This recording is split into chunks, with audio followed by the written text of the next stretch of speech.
was 11, we moved from Michigan back to Indiana. We ended up staying with my grandma and grandpa in their big old Victorian house until my parents found a place for us to live. Grandpa and Grandma had their bedroom downstairs while my parents, myself, and my brothers stayed in the 3 bedrooms upstairs. My baby sister slept in a crib in my parents' room, so I had a room to myself. One night, I woke up when something bumped the bed. I sat up and looked over the footboard of the bed, and there sat this big wicker baby buggy. I was pretty sure it was in my brother's room when we all went to bed, but there it was at the end of my bed. I thought my brothers were trying to scare me, being brothers and all, so I went to their room to catch them laughing and tell them I wasn't scared. They were both sound asleep. I checked. So I went back to bed, with the buggy at the foot of my bed. A couple of hours later, I woke up again. This time, the bump came from the hallway next to my room. I went out and looked, and, you guessed it, there was the baby buggy. In case you're wondering what kind of 11-year-old is so fearless or dense that she would go stomping all over a creepy old house in the middle of the night, that would be me. I just wasn't afraid, more curious than anything. To make a long story short, the bumping and waking and checking on the buggy took me to my parents' room. They didn't wake up when the buggy went through, back into the hallway, and finally back into my brother's room, which is where I thought the thing was when the night started. The next morning, no one said anything that would make me think that they had seen or heard anything unusual. So I didn't say anything, because I didn't want my brothers to make fun of me, as they were wont to do. Many years later, I asked my brothers if they had done all this, and they said no.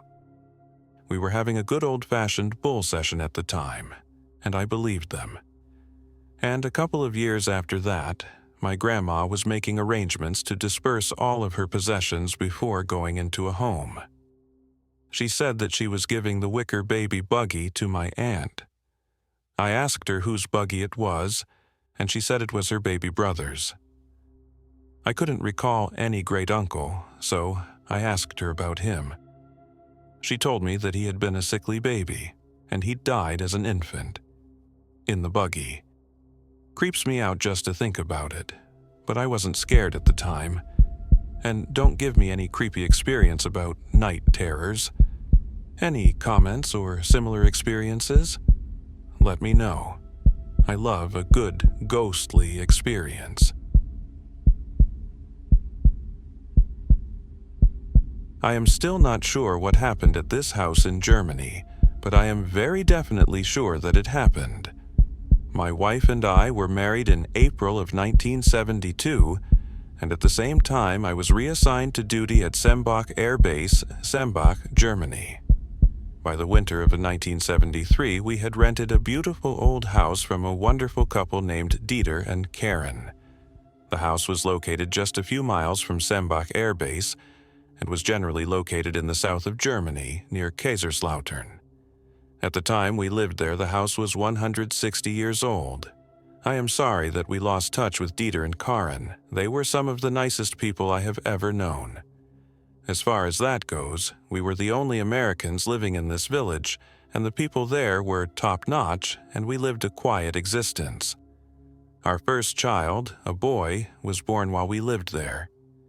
His coming seemed to manifest a presence that my wife and I were really not aware of.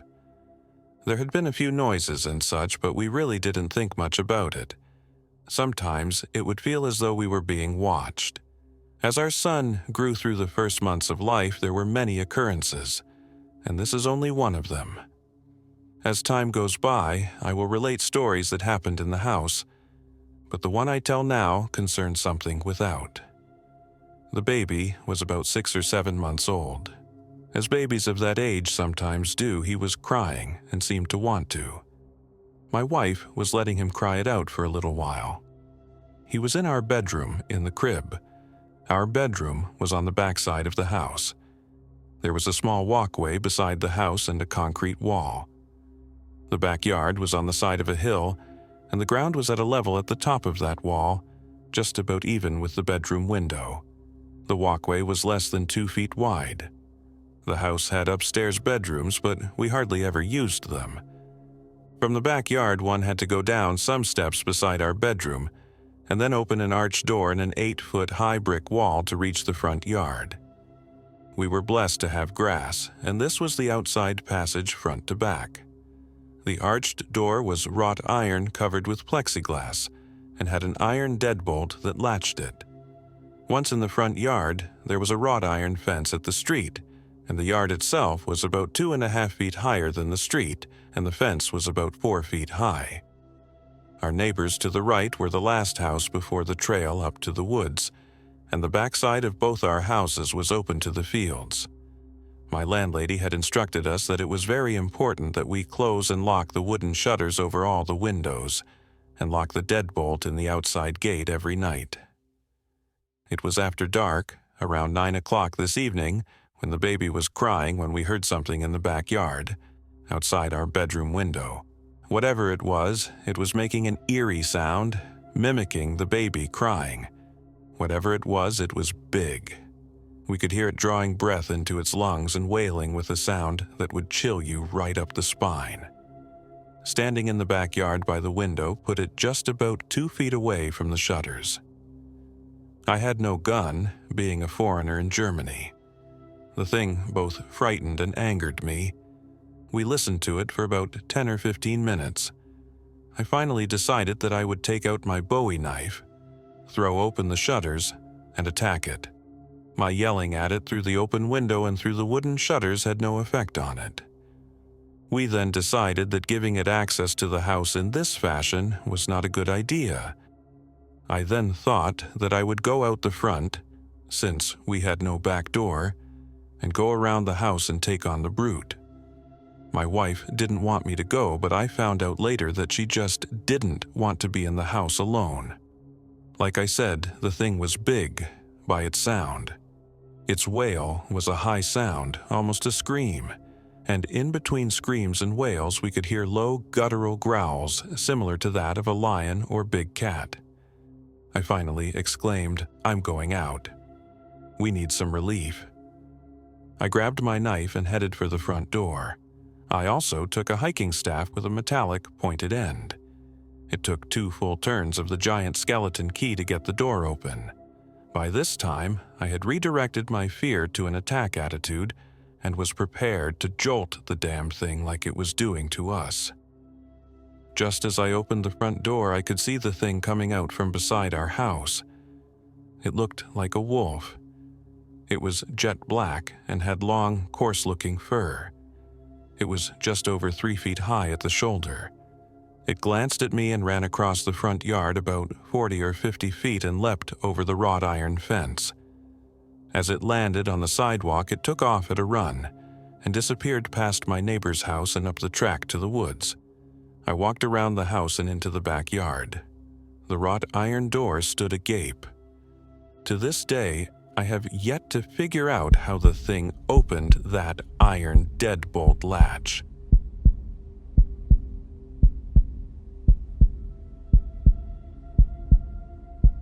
I was maybe around 10 years old, and I was visiting a friend of mine at their house in Los Angeles County.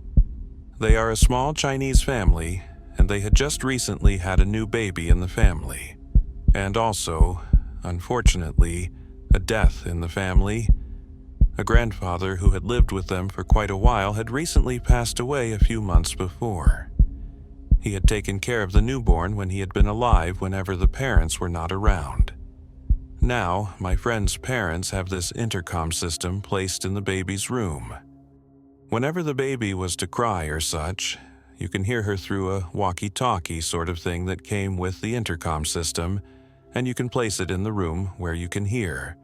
But sometimes the frequency gets mixed up and you can hear music coming from it, sometimes off of local radio stations, but that was only if you had the walkie-talkie thing flipped onto the wrong channel. On this particular night, my friend and I were watching TV in the living room, and her parents were sitting around reading and chatting amongst themselves too. The baby was fast asleep in her room that was in the back of the house. The intercom system was placed on a table right next to her crib, and the walkie-talkie was placed in the living room with the rest of us on a coffee table, all within hearing range of us kids and the parents. We could hear her soft, even breathing, letting us know that she was sound asleep. A while later, we heard the baby making gurgling noises, but we didn't make much fuss over it. A little bit later, we started to hear her making more noise as if she was waking up and was getting ready for her famous tantrum crying. My friend's dad started to get up to go and quiet her down, but the mom stopped him and told him not to worry. She'll quiet down on her own maybe, just give her some time. So, the dad sat back down and the noises eventually stopped. About 15 minutes later, we heard noises again. The baby was definitely awake and crying softly. That was an occurrence that happened frequently whenever I was over at my friend's house, and I didn't make anything of it. My friend and I just continued to watch our TV program. Eventually, the baby started making enough noise that it was interfering with our program. The mother started to get up and go to her room when the baby quieted down and we heard an old man's voice telling her to hush and be a good little girl and not to make so much noise. This was all said in Chinese, too, just like my friend's grandfather used to speak it with a slight accent. The baby quieted down, and we could still hear the old man's voice talking softly, putting her back to sleep. We could also hear soft, rhythmic pattings on her small back that you would usually do when you want to quiet down a small child. My friend's mom freaked out and quickly ran to the baby's room, followed by her dad and us kids. We reached the room and her mom was bending over the crib, checking on the baby, and she was fast asleep again, if she had even been awake in the first place. There was no one else in the room. The dad checked around too. He told us kids to return to the living room to check out the walkie-talkie to see if it was on the right frequency channel. So we went back to listen, and we could hear my friend's mom and dad talking quietly in hushed voices. So it had to have been the right channel because we were hearing right. We reported back to the parents, and everyone was mystified and a little creeped out. Was it the grandfather's spirit returning to take care of the baby, or just a strange frequency from a radio station that happened to be playing an old man's voice in Chinese?